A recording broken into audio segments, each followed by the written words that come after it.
點解農村咁多老人家可以一覺瞓到8、9個鐘呢？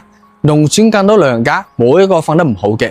我喺農村做咗幾年嘅調研噶啦，我依家先知道一個秘密：歲數越大，佢嘅瞓覺時間就越短，長時間咁樣落去嘅話，會出現好多問題噶。今日咧，我就教你一招，唔需要你去食，亦都唔需要你去飲，2分鐘嘅時間就可以快速咁入睡噶啦。方法係好簡單嘅。我媽媽咧今年差唔多70，我都40幾噶啦。我大舅父60幾歲，我哋一直都喺度用緊呢個方法。方法特別之安全，又唔使花幾多嘅錢。之前我就分享過呢個方法噶啦，短短2個月時間，我都咗成萬個粉絲，佢哋都係聽我講嘅說話。依家一覺瞓到大天光。令我印象好深刻嘅就係嚟自雷州一位60幾歲嘅張叔，佢整整20幾年冇瞓過一個好覺噶啦。無意之中佢刷到我嘅視頻，當時抱住試一試嘅心態，冇等到更好用。依家張叔一掂到枕頭就瞓得着，再擘開眼嘅時候咧，又已經天光噶啦，安安穩穩瞓到特別之開心啊！仲有一位年紀比較大嘅，係嚟自香港一位87歲嘅劉阿婆，佢專門打電話翻嚟多謝我。第5日開始咧，佢一口氣瞓到大天光7個鐘頭。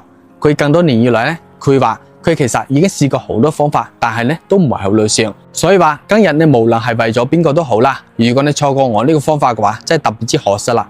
今日我就將呢個方法最後一次無償咁分享俾大家。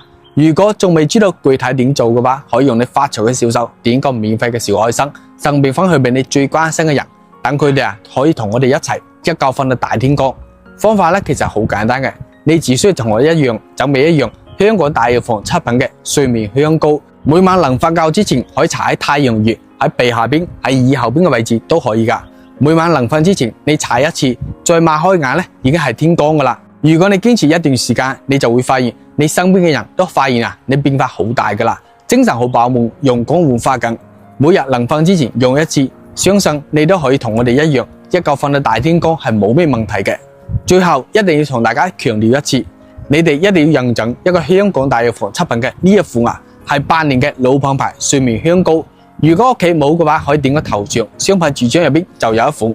我身邊嘅親戚朋友個個都叫我香港嘅時候幫佢哋帶翻幾樽翻嚟嘅。佢哋依家擺喺網上賣噶啦，而且咧依家有互動，大家可以花唔夠半斤豬肉嘅價錢，就可以將佢哋帶翻屋企試一試。